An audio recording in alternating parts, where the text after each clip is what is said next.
when you're eating real food instead of junk food, the number of grams of sugar is not that big of a deal anymore.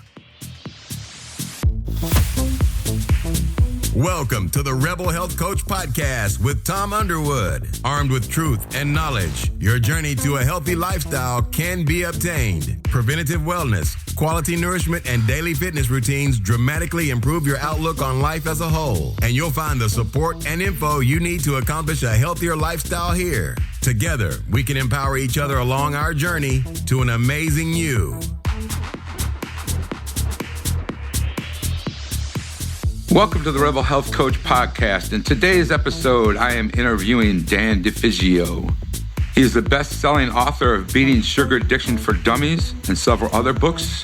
Dan has also been featured on CNN's Fit Nation, The Dr. Phil Show, Self Magazine, many other publications, podcasts, and radio shows worldwide. Dan, welcome to the Rebel Health Coach Podcast today. Thank you so much, Tom. It's an honor to be on your show. Man, it's an honor to have you. I've been looking forward to this, and I can't wait to dig deep into sugar, diabetes, and carbs. Yeah, let's do it. Dan, take a minute and give us a brief overview of yourself. My name's Dan DeFigio, and I have been in the exercise and nutrition fields for over 20 years. I started in 1993. I started out as a personal trainer and nutrition counselor. And over the years, one of the things that really started to become obvious to me is how much trouble people have with stress eating, sugar addiction, chocoholic stuff, reaching for junk food whenever they get stressed or start feeling out of control or not planning their meals correctly. So I kind of started moving my nutrition counseling towards the sugar addiction niche. And I do a lot of writing. I've been in magazines and stuff like that. And so the company that publishes the Dummies books, the Wiley is the name of the company, and they contacted me and they said, "Hey, we like your stuff. Would you write a book for us?" And I said, "Well, yeah." So that is how Beating Sugar Addiction for Dummies was born. And these days, I spend my time helping people get off sugar and stop stress eating. Got a website set up for that. It's beatingsugaraddiction.com. And I just enjoy my day-to-day work in helping people live healthier and get back to sort of a normal, healthy nutrition system instead of what they've been doing. Okay. You were a fighter, weren't you? You were an MMA fighter at one point, weren't you? I was an MMA fighter. I'm flattered that you... How the hell did you know that? I Googled you. You Googled me. Yeah, I used to be... I'm kind of a nerd, and I like a lot of different things. So I used to be a real piano player, and I do a lot of jazz stuff. And I also used to be a mixed martial arts fighter. So, but I'm 48 years old now, and that's definitely a young man's game. So I just watch it on the television nowadays. Yeah, it's definitely a young man's game. Yes, I agree. I love hitting a bag. That's one of my favorite things to do is do rounds on a bag because it's just good cardio and good exercise. Yeah, it is great conditioning stuff. All right. What I want to talk about a little bit today, and this is kind of you and I sitting down with a cold one and talking about where we're at today in society. I mean, today we have over 29 million Americans are diabetic. Yeah. And 8.1 million of them are undiagnosed and unaware of it. Uh-huh. This diabetes, type 2 diabetes is what I'm talking about, right. Is now become... It's not an epidemic anymore. It's more of a crisis because we have children getting diabetes. Yeah, I know. It used to be called adult onset diabetes, and now they don't use that term anymore because 8 and 9-year-old kids have it. Exactly. And in today's society, it's almost like 1 in 3 adults, and 9 out of 10 don't even know it. So how did we get here? Yeah, I think over the last few decades, the quality of the food supply in America has really degraded overall. And sugar itself is a problem because it is so pervasive and prevalent, and it's very inexpensive. So I think that as people have their lifestyles get busier and busier and their schedules get full and they get more and more stressed out and more things on their plate all the time, they tend to just reach for these convenience foods. And as you know, Tom, most of the stuff that you can grab quick and easy is junk food. There's a lot of sugar in there. Sugar is pervasive and it's cheap and it's readily available. And I think another problem is it is socially acceptable. It's an addictive substance, just like alcohol or cocaine and heroin, but there's no social stigma attached to it. If you've got a heroin problem or a gambling problem, then it's like, there's something, there's like a social stigma attached to that. But, if you eat badly, if you eat sugar all the time, well, there's no stigma attached to that. You know what I mean? Right, exactly. So and another thing I think that probably contributed to the big obesity and diabetes surge over the last 20 or 30 years is the big fat-free craze from the 1990s. We went through this thing where like fat was the enemy. And so all these packaged food companies started removing fat from all of their products. And they replaced it with a lot of sugar and a lot of chemicals to make up for the taste. So now we're in this place where sort of low-fat, high-chemical, high-sugar foods are readily available very inexpensively and pervasively. And that's how we end up where we are. Okay. And I know that from my studies, fasting glucose and hemoglobin A1C levels, when you go to the doctor and get your blood work for a physical, they give you a normal range. And normal is a range of people that are supposedly, quote, healthy.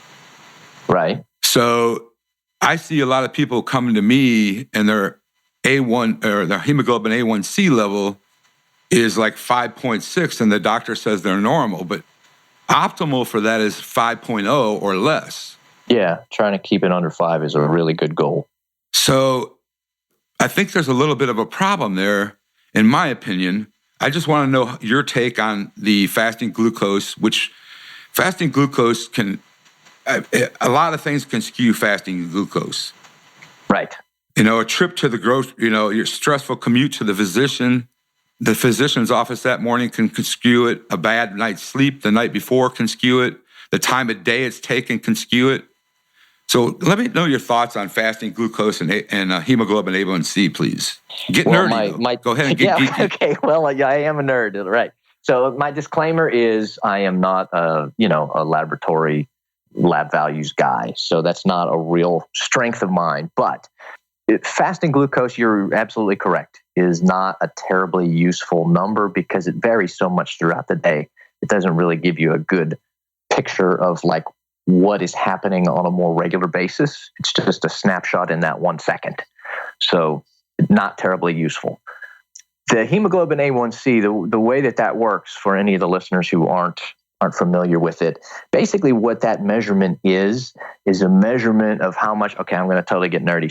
That's fine. Go for it, buddy. Go for it. This is great. It's a measurement of how much of the hemoglobin in the red blood cell is glycated, meaning like damaged from sugar.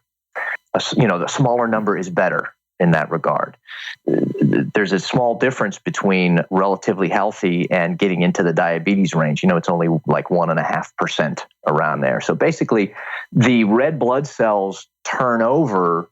It takes about 2 or 3 months for the red blood cells to turn over. So when you look at what the A1C number is, the hemoglobin A1C, it basically gives you a picture of how much sugar is in your bloodstream on average over the last 2 or 3 months. And that's a much better tool to sort of see how is your diet and your lifestyle affecting your blood sugar, or if you're technically a diabetic, your diabetes. Right. Does that answer the question? That answers the question. And I'm really shocked that more physicians don't run that test on a regular basis.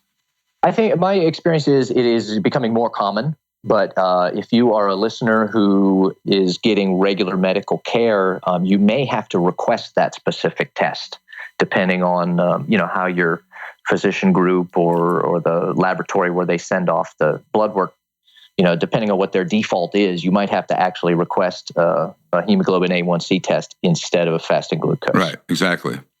Sugar, inflammation, metabolic syndrome all lead to type 2 diabetes. Mm-hmm. There's a path here of inflammation in the body.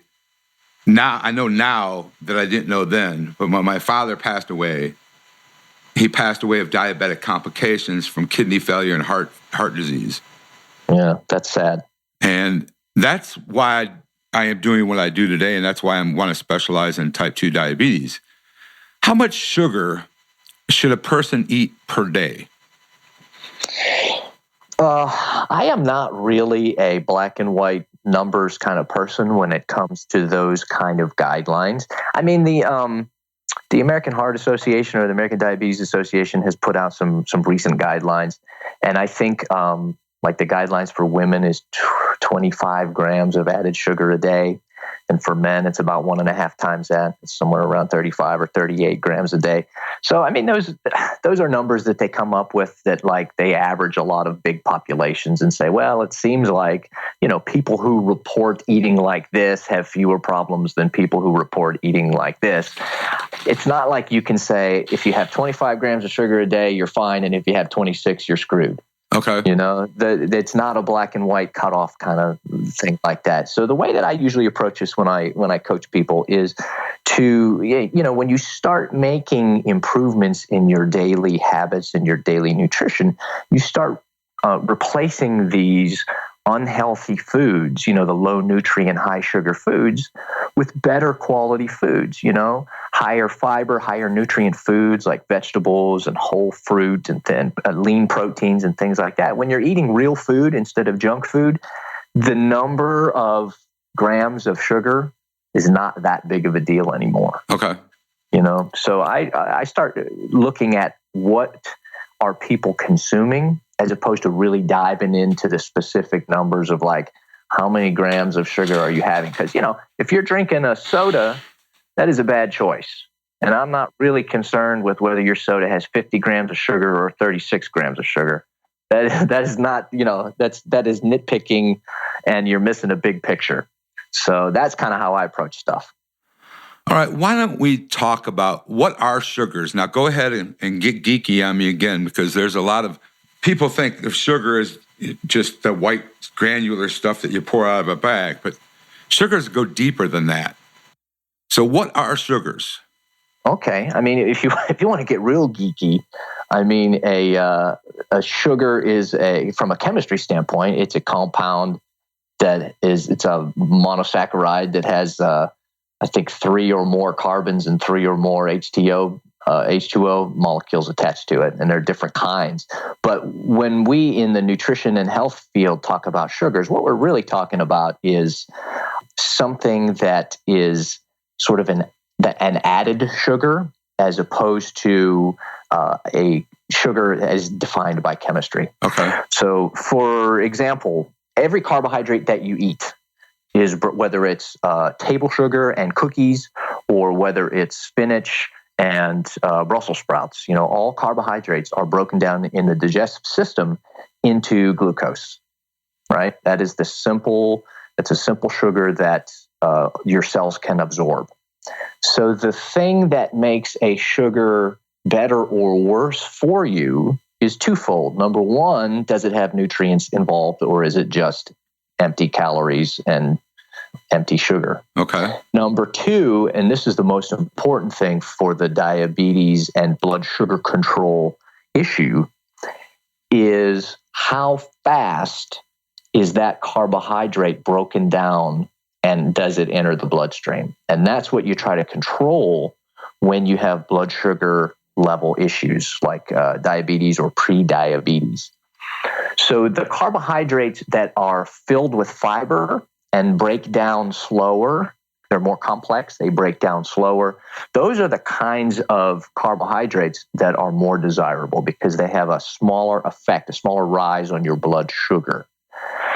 The sugars that cause a rapid rise in blood sugar levels are the ones that enter the bloodstream very quickly.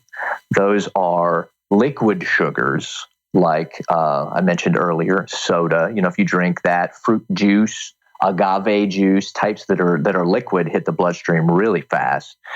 other kinds of processed sugars, your typical junk food like your candies and your cookies and cake and cupcakes and stuff like that, those are low fiber, low nutrient, high sugar foods that break down very quickly. So if you eat something like that, it's going to spike your blood sugar levels up a lot higher than, carrots and mixed greens will. Okay. And now a word from our sponsor. We'll be back in a minute. We all know that eating healthy is a part of becoming a better person. But if you're finding the organic and non-toxic products too expensive or hard to find, then ThriveMarket.com, the healthy online shopping club, is your solution. Like the Costco meets Whole Foods for everything healthy online, you'll get the best organic and non-GMO brands up to 50% off retail prices, shipped nationally to your door for free within 2 to 3 days. When you become a member, ThriveMarket.com will donate a free membership to a low-income family, teacher, or veteran, so we can all thrive together. You never have to pay full price for healthy food again. Go to thrivemarket.com/therebelhealthcoach to get your free jar of coconut oil and 15% off your first order. This offer is valued at $18 and available for our listeners only on this special link. So here it is again, thrivemarket.com/therebelhealthcoach. Let's talk about fruit for a minute. Okay. If I eat a banana, I can tell from just eating the banana, the sugar intake. Mm-hmm. So I for myself, I don't eat bananas because of that, because I feel it. Sure. So I listen to my body and it says, don't eat bananas. That is a smart thing to do. Listen to your body. So let's talk about the fruits. What are some of the fruits that you recommend? And what about when you go from eating an apple to juicing an apple? Oh, yeah. Okay. Good questions. So fruit has more of another simple sugar that's called fructose in it.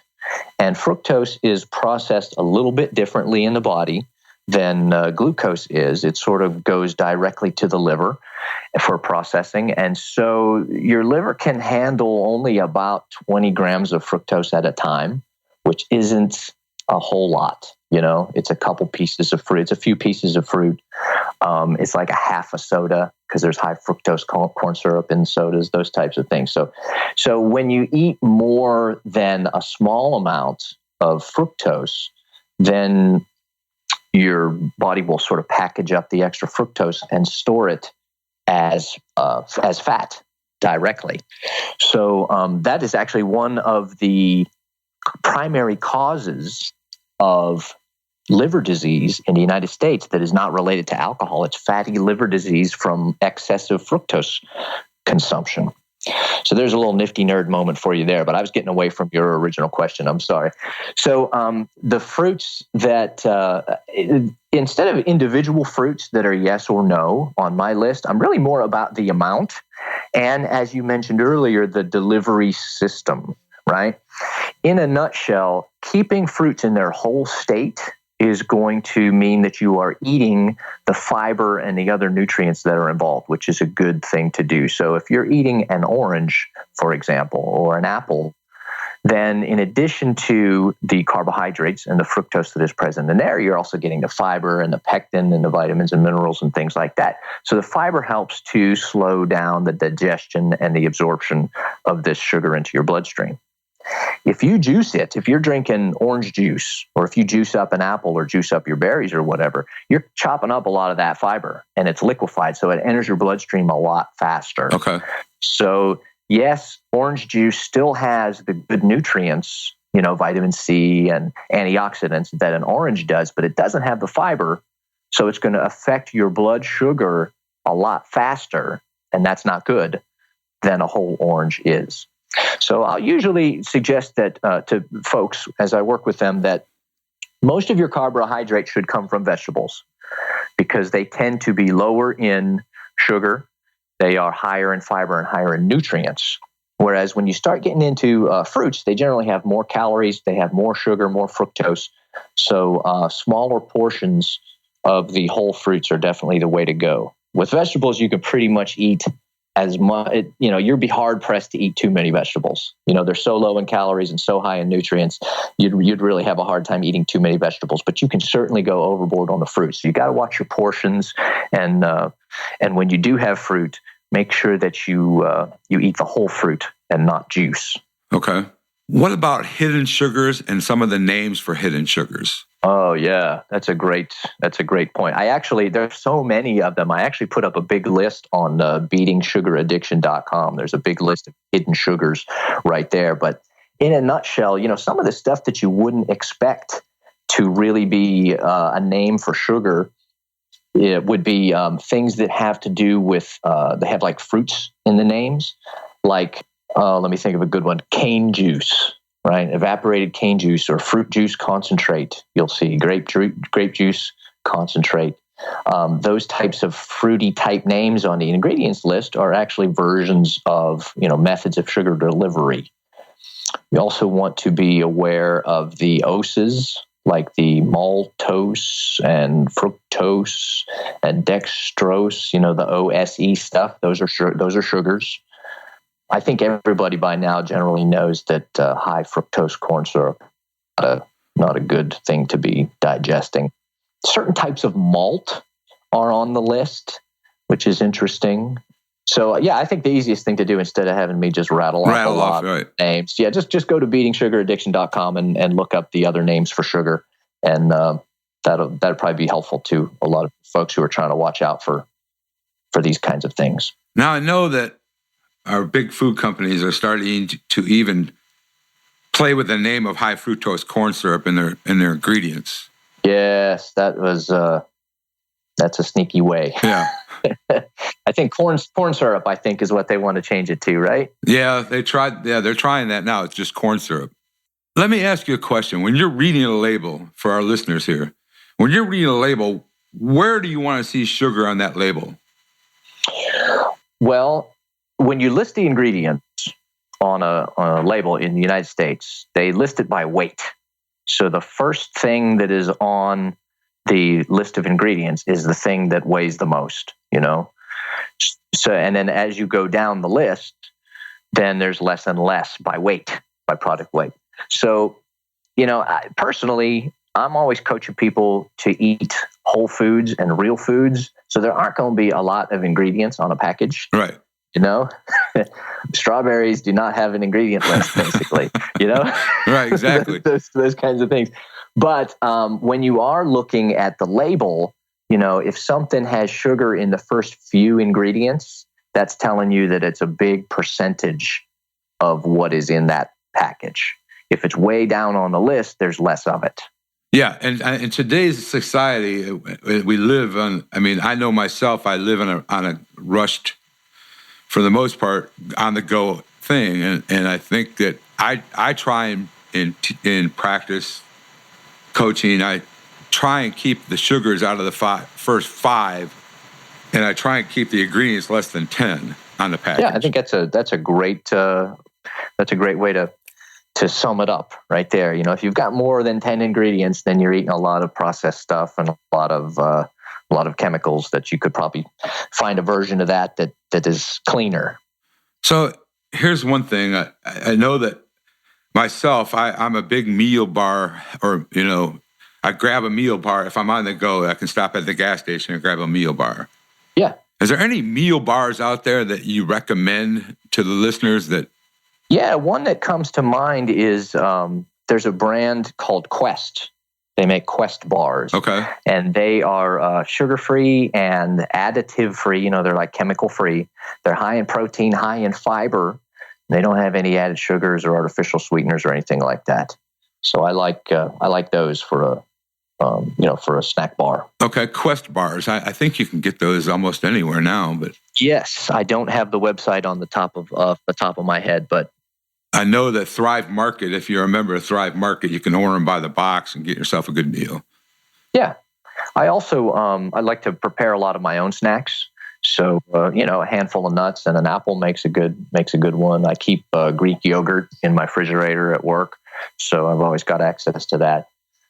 While we're talking about yogurt, because I know when I go shopping, I see people grab, like I grab the Greek yogurt, but I see a lot of people grabbing these fruit mixes and Yoplait, but there's so much sugar in those. Yeah, there's a lot. You have to read your labels. And as a general rule of thumb, the Greek style of yogurt is about twice the protein and half the sugar as the other kind of sort of more traditional yogurt. And it tastes pretty much the same, in my opinion. So I always go with Greek yogurt. And I'm a proponent of buying organic and hormone-free stuff. So those are the kinds of Greek yogurts that I get for myself and my wife. And I suggest for other people too, make sure you get the hormone-free dairy stuff. Now let's talk about sugar addiction. Yeah. We started at the beginning of the show. You talked about a little bit of people being addicted to sugar. What are the forms of sugar addiction? I think there are three main things that where people sort of teach themselves to reach for sugar and junk food. When they reach for sugar for comfort or for energy or for convenience. Those are the three things that people are generally seeking. It's comfort, like stress eating. So it's a comfort or a distraction. That's a big one. We can talk about that in a little bit if you want. Or for energy, they haven't been eating often enough or they haven't been eating the right things. So they're sort of crashing and burning and they reach for some sort of sugary pick-me-up. And then the convenience thing too. I mentioned that earlier in our talk here. People are so busy, they haven't learned how to put a couple minutes of thought and planning into their food for the day. So, they haven't eaten for 7 hours and they're starving and they just grab whatever is convenient. And a lot of times, unless you set yourself up correctly, convenient equals junk food. Right. I like to tell my clients, look, you plan your finances, go ahead and plan your menus. Yeah, absolutely. That is the biggest thing that you can do for your nutrition and your health is to just take 2 minutes and put together your plan for at least the next day. Some people like to do it on Sunday. Some people like to cook everything and prepare stuff for the whole week so they don't have to think about it the rest of the week. And that works great for some people. I do mine the day before. Before I go to sleep every night, I know exactly what I'm going to eat the next day every time for the whole day. And that just keeps me on track. And that's easy. It takes literally less than 2 minutes once you get good at it. Right. And that's pretty much what I do is I know what I'm going to have the day before, right from breakfast all the way till I go to sleep. Great. Keep doing that. Well, you have to. I mean, like I said, we sit and look at our budget and we keep tweaking our budget and, we plan our finances and where our future is going to be financially, but we don't sit and plan our foods. And I think that that's very important.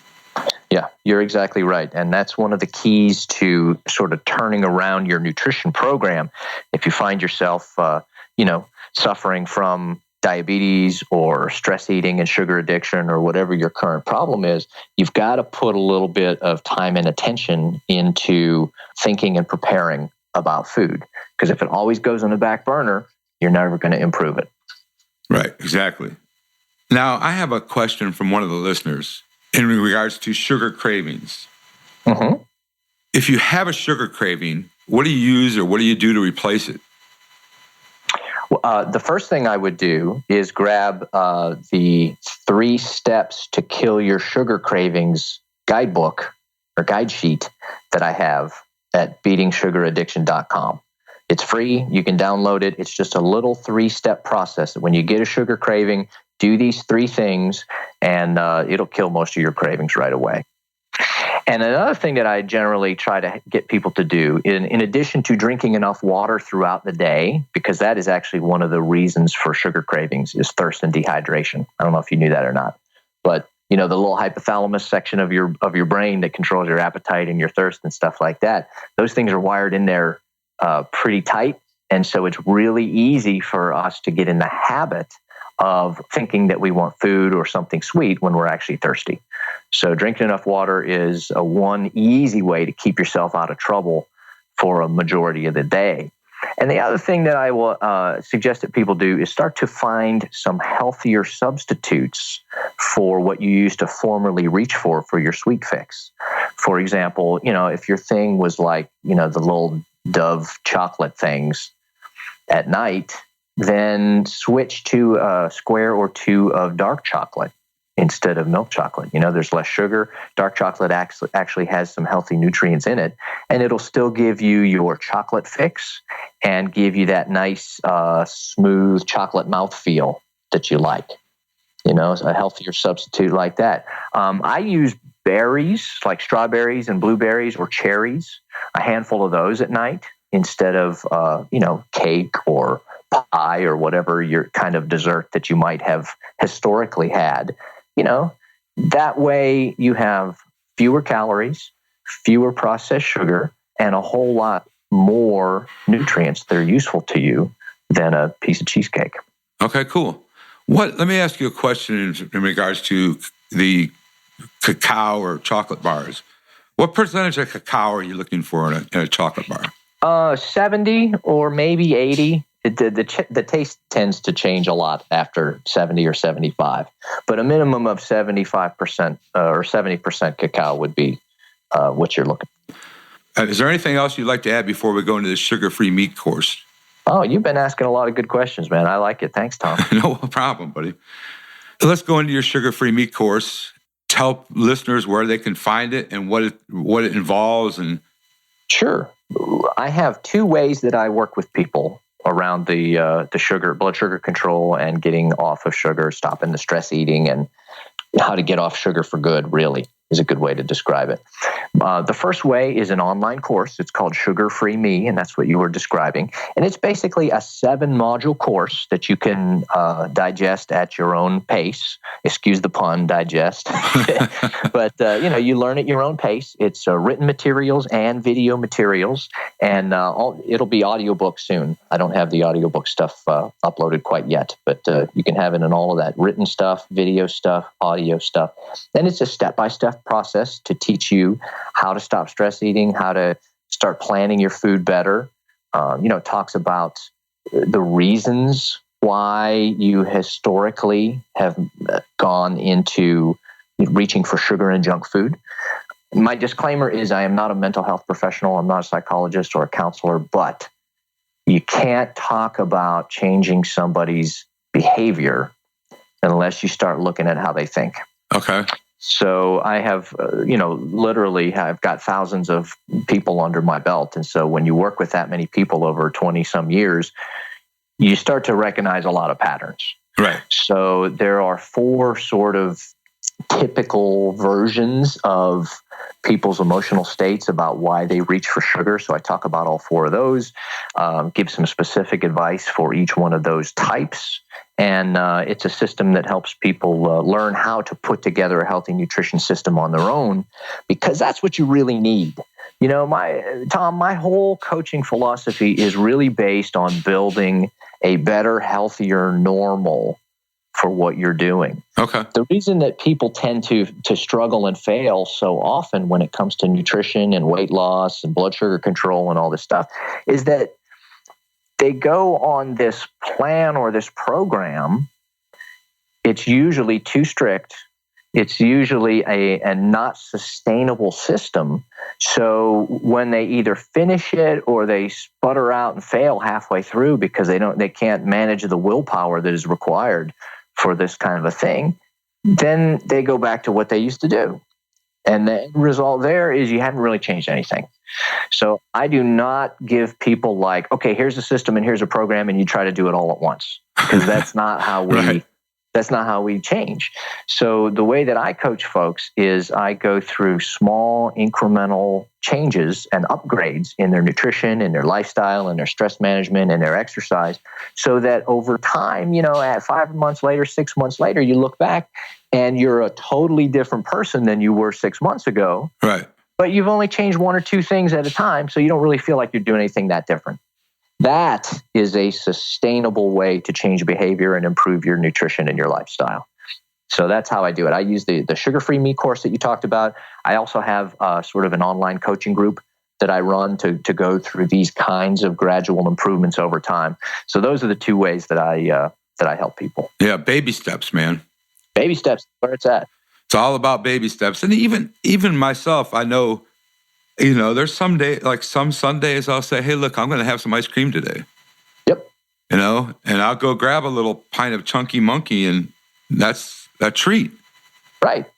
And the difference is you do it on purpose. Right. And you plan for it, and you do it on purpose. It's not like, you had a bad day at work and you plowed through a half a gallon of ice cream and then you feel bad about yourself and you're like, oh my God, what just happened? This is something that you did on purpose. There's a big, big difference between purposeful eating and reactive eating. Exactly. So where can listeners find you? The best thing to do is go to beatingsugaraddiction.com. I've got a ton of material for free for people to read through. I've got a lot of articles up there, a lot of information. Grab the download, the 3 Steps to Kill Your Sugar Cravings download that I talked about. That's free, and that'll be useful for folks. And my contact information is there. If anybody's interested in getting some extra help, or if they want to talk to me about either the Sugar-Free Me program or maybe getting into the online coaching group, I'd be more than happy to talk to them about that and see if it's a good fit. Awesome. One question before we go. Well, I know we all have a busy life, but we also have to have our downtime. Mm-hmm. So if you had an hour or 2 or 3 to kill, what album would you grab and listen to? Oh, wow. Okay, well, I'm a big jazz head. Okay. So I like Chick Corea. I think Miles Davis, most of his stuff is fantastic.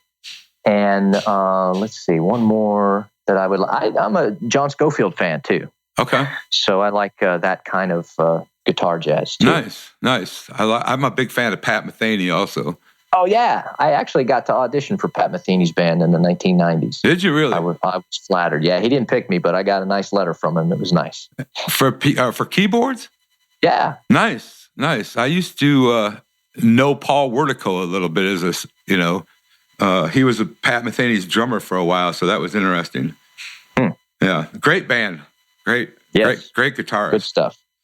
So, all right, buddy, thank you so much for hopping on the call with me today, and I appreciate you, and I appreciate what you're doing for society today. Well, right back at you, Tom. I mean, you're doing really great work, and you're putting out good information, so thank you for doing that, and it's been great being on your show. Thanks for asking me to come on. Oh, man, no problem. Thank you for jumping on, buddy. Thank you for listening to today's episode of the Rebel Health Coach Podcast. Please go to my website, www.tomunderwood.net. That's THOM underwood.net.